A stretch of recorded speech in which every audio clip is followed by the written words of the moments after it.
security issues and the ideas that underlie proper security policy when you're talking about anything from computer security to airport security to making sure you have the right keys in your pocket. So, Bruce, could you just give us a quick outline of what people should be thinking about when they're doing this? Well, a lot of times people think about security as a property. You're either secure or you're not secure. But that's really not the way to think of it. Security is a trade-off, right? There's no such thing as absolute security. Life itself is risk. But we, in the process of living our lives, trade off things to get security. We trade off money or time or convenience. So we get a burglar alarm, and that costs some money and convenience and gives us some security in return.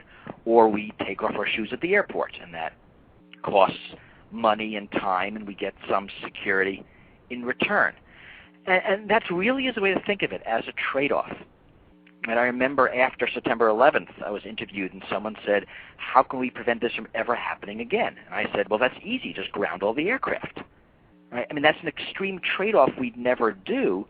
But if you think of the hours after 9/11, that's exactly what we did do. When we didn't know the extent of the plot or the attacks, a very extreme trade-off temporarily was a perfectly reasonable thing to do.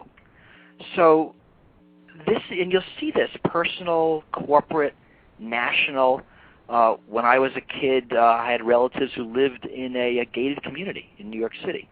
Right? They traded off some freedom of movement for some security. A bulletproof vest is a good example. Right? You know, almost none of us are wearing one, not because they don't work. They work just great, but because for us living in the industrial world in 2010, they're not worth the trade-off, the cost, the inconvenience, the loss of fashion sense, or whatever. So whenever you look at security measures, it's not enough to say, does it work? You need to say, is it worth it?